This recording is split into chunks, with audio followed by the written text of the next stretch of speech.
రైతాంగానికి ఉన్నటువంటి అనుమానాలు పట్టాపంచలయ్యాయి. చంద్రబాబు నాయుడు ఉద్దేశపూర్వకంగానే రైతాంగానికి ద్రోహం తలపెట్టి రాయలసీమ ఎత్తిపోతల పథకానికి మంగళం జరిగింది. ఈరోజు మనం మహానేత రాజశేఖర రెడ్డి గారు ఉన్నప్పుడు శ్రీశైలం నుంచి జలాలు సముద్రంలో కలిసిపోతున్నాయి, వాటిని సమర్థవంతంగా వినియోగించుకుందామని పోతిరెడ్డిపాడు హెడ్రిటెక్ నుంచి 44,000 క్యూసెక్కులు ఈరోజు తీసుకునేటువంటి అవకాశం కలిగింది.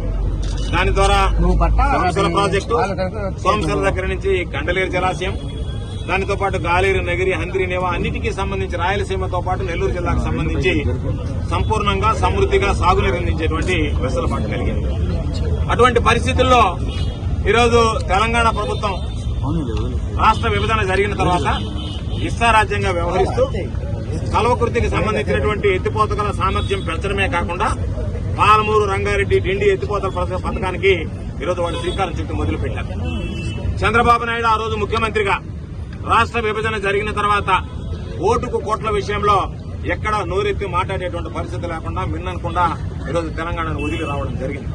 దానివల్ల వాళ్ళు ఇష్టారాజ్యంగా వ్యవహరిస్తూ ఈరోజు మనకి 44,000 క్యూసెక్కులు పోతిరెడ్డిపాడు హెడ్ రెగ్యులేటర్ ద్వారా రావాలి అంటే నీటి మట్టం 880 అడుగులకు పెరిగితే తప్ప దాని ద్వారా పూర్తి సామర్థ్యంలో మనం నీళ్లు తీసుకోలేము. అటువంటిది 800 అడుగుల స్థాయిలోనే ఈరోజు రోజుకు 8 టీఎంసీలు చొప్పున తెలంగాణ నీటిని తోడేస్తుంటే జగన్మోహన్ రెడ్డి గారు ఇద్దరు అన్నదమ్ముల్లాగా ఉండాలి తెలుగు రాష్ట్రాల ప్రజలు, కాబట్టి ఇద్దరికి సమన్యాయం జరగాలి, మీరు 8 టీఎంసీలు నీళ్లు తోడేస్తున్నారు. అటువంటి పరిస్థితుల్లో మా ప్రాంతానికి సంబంధించినటువంటి కరువు సీమలో చిక్కున్నటువంటి రాయలసీమతో పాటు నెల్లూరు ప్రాంతాలకు సంబంధించి త్రాగునీటి, సాగునీటి సమస్యలను పరిష్కరించాలనేటువంటి లక్ష్యంతో రోజుకి 3 టీఎంసీలు నీటిని తరలించాలని ఈరోజు దానికి సంబంధించినటువంటి రాయలసీమ ఎత్తిపోతల పథకానికి శ్రీకారం చుట్టి శంకుస్థాపన చేసి నిధులు కేటాయించి పనులు ప్రారంభించడం జరిగింది.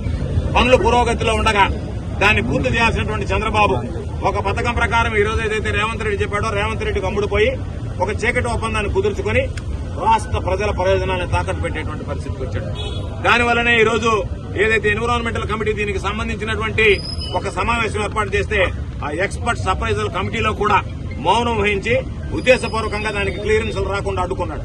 ఈ రోజు రకరకాలైనటువంటి మాటలు మాట్లాడుతూ రైతులను అవమానపరిచేటువంటి విధంగా మాట్లాడుతూ తాను చంద్రబాబు ఏదైతే ఉన్నాడో వ్యక్తి రేవంత్ రెడ్డి చెప్పినటువంటి మాటల్లో వాస్తవమా కాదా అనేటువంటిది చెప్పలేనటువంటి పరిస్థితుల్లో ఉన్నాడు అంటే మీ మధ్య చీకటి ఒప్పందం కుదిర్చిన మాట వాస్తవం.